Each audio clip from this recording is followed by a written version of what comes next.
کہ کسی مردے کو سفید رنگ کے علاوہ کسی اور رنگ کا کفن دیا گیا ہو، کالے رنگ کا، نیلے رنگ کا، پیلے رنگ کا، حالانکہ شریعت میں جائز ہے۔ کوئی سیاہ رنگ کا کفن دے دے جائز ہے، نیلے رنگ کا کفن دے دے جائز ہے، لیکن حضور کا ایک فرمان کہ اپنی مسجدوں کو زینت سفید رنگ سے دو اور اپنے مردوں کا کفن سفید رنگ سے دو۔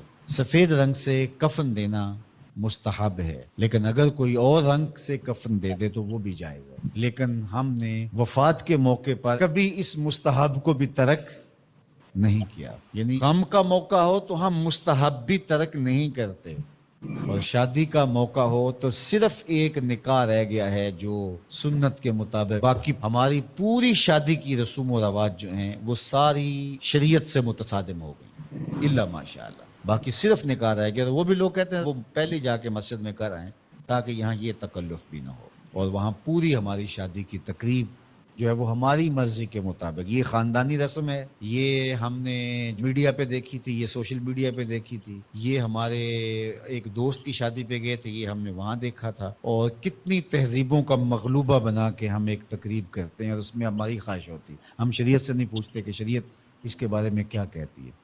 تو کیا اسلام غموں کا مذہب ہے، دکھوں کا مذہب ہے؟ خوشی کے موقع پر آپ اسلام کو نہیں بلائیں گے؟ آپ مجھے غم کے موقع پہ آواز دیں، فوتگی کے موقع پہ آواز دیں، میں چلا آؤں، اور جب شادی ہو تو آپ مجھے کارڈ ہی نہ بھیجیں، تو میں کہوں گا کہ میرا آپ سے صرف یہی تعلق ہے۔ غم کا موقع ہو تو آپ شریعت کے مستحب کا بھی خیال رکھیں، اور شادی کا موقع ہو تو آپ شریعت کی پرواہ نہ کریں۔ یہ تو پھر آپ کی مرضی کا دین ہوا نا، جہاں چاہا اس کو پسند کر لیا، جہاں چاہا دین کو چھٹی دے دی۔ کاروبار میں، اپنے طرز زندگی میں، اپنی سیاست میں، اپنی پارلیمنٹ میں، اپنی کچہریوں میں، اپنی عدالت میں، اپنے میڈیا ہاؤسز میں کہیں دین نہیں ہے۔ دین کہاں رہ گیا؟ اللہ اکبر! اقبال نے جو شکوہ میں کہا کہ اگر مسجد میں صف آرا ہوتا ہے تو غریب، دین غریبوں کے پاس رہ گیا۔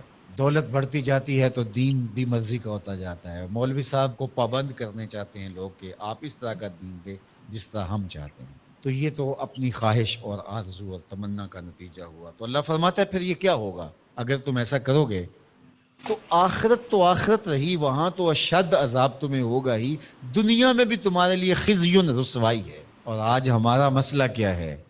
آج ہم نہ دنیا دار ہیں نہ دین دار ہیں۔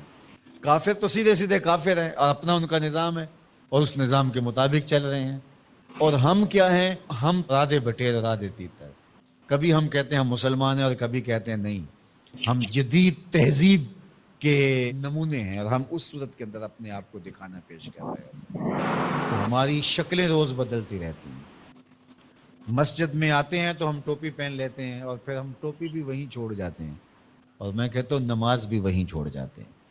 جب دکان پہ بیٹھے ہوتے ہیں تو اس وقت ہم نمازی نہیں ہوتے، بلکہ ہم حج اور احرام بھی وہیں چھوڑ آتے ہیں، اور ہم یہاں اور طرح کے مسلمان ہوتے ہیں، حج پہ اور طرح کے مسلمان ہوتے ہیں، اعتکاف میں اور طرح کے مسلمان ہوتے ہیں، اور ہم باہر اور طرح کے مسلمان۔ حالانکہ یہ ساری تربیت ہے ہماری عملی زندگی میں اس کا اثر پیدا ہو۔